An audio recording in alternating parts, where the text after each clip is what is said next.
শরীয়তপুরের ভেদরগঞ্জে পদ্মার ভাঙনে বিলীন একটি সরকারি প্রাথমিক বিদ্যালয়ের একমাত্র ভবন, বন্ধ তাদের শিক্ষা কার্যক্রম। বিদ্যালয় কর্তৃপক্ষ বলছে কিছুটা ভাঙন দেখা দিলে সংশ্লিষ্ট দপ্তরে তা জানানো হয়, তবে কার্যকর কোনো পদক্ষেপ তখন নেওয়া হয়নি। বিধান মজুমদার অনির পাঠানো তথ্যচিত্রে ডেস্ক রিপোর্ট।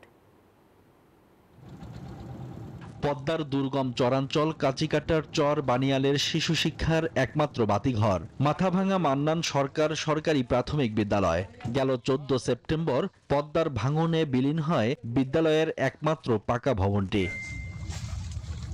পুরো এলাকা জুড়ে ভাঙন দেখা দেয় বন্ধ হয়ে পড়েছে 53 শিক্ষার্থীর শিক্ষা কার্যক্রম। অতি দ্রুত অস্থায়ী বিদ্যালয় চালুর পাশাপাশি ভাঙন ঠেকানোর দাবি শিক্ষার্থী ও অভিভাবক সহ স্থানীয়দের। বান্ডেল থাকলে প্রতি সেনমানিতে টাকা বাঁচবে। বিকাশ সেনমানি বান্ডেল কিনে জিতুন প্রতি লেনদেনে। স্কুলটা ভেঙে গেছে গাজা 4-5 দিন ধরে, স্কুলে যাইতে পারতাছে না। আর পাশে কোনো স্কুলও নাই যে পড়ামু লেখাপড়া করামু। আমরা এটা পড়তে বলতে পারছি না, তাই এটা চাই একটা নতুন স্কুল, সরকারি যেমন একটা স্কুল বানিয়ে দিয়ে যায়। একটা মাত্র স্কুল আসলো এই বাঙ্গালে আছে, এখন আর কোনো স্কুলও নাই, লেখাপড়া করবো যে ফলাইনে। বিদ্যালয় কর্তৃপক্ষের অভিযোগ 4 মাস আগে শুরু হওয়া ভাঙনের হাত থেকে বিদ্যালয়টি রক্ষায় সংশ্লিষ্ট অধিদপ্তরে জানালেও কোনো পদক্ষেপ নেওয়া হয়নি। উপজেলা প্রশাসন থেকে ধরে জেলা প্রশাসন প্রতিটা উপরই আমরা চিঠি পাঠিয়েছিলাম, কিন্তু প্রয়োজনীয় ব্যবস্থা নেওয়া না কারণে অল্প অল্প ভাঙতে ভাঙতে বর্তমানে স্কুলটাই পুরোটা ভেঙে গেছে। চাই যে এখানে একটা স্থায়ী বিদ্যালয় স্থাপন করে তাদের পড়াশোনা চালিয়ে যাক।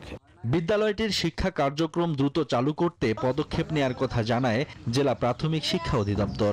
নিকটবর্তী যে প্রাথমিক বিদ্যালয় সেখানে আমাদের স্টুডেন্টরা ভর্তি হবে এবং টিচাররা ক্লাস করবে, আর এর পরবর্তী পদক্ষেপ যারা আমাদের অধিদপ্তর থেকে বা মন্ত্রণালয় থেকে নেবে সেজন্য আমরা একটা রিপোর্ট খুব দ্রুতই দিয়ে দেবো।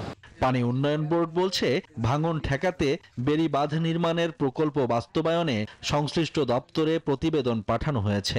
মেইনটেন্যান্স বাজেটে 9.5 কোটি টাকা আমরা বরাদ্দ চাইতে প্রেরণ করেছিলাম, এখন পর্যন্ত বরাদ্দ চাহিদা আমাদের আসে নাই। এটা যদি এটা এর মধ্যে ইনক্লুড থাকে বা এটা যদি এই ব্যাপারে এই 9.5 কোটি টাকা যদি বরাদ্দ দেওয়া হয় তাহলে আমরা তো টেন্ডার করে আমরা কাজটা সম্পন্ন করব। এই বিদ্যালয়ে চরাঞ্চলের শিশুদের মাঝে শিক্ষার আলো ছড়াতে 2017 সালে 250 শিক্ষার্থী নিয়ে যাত্রা শুরু করে। Desk report, news 24।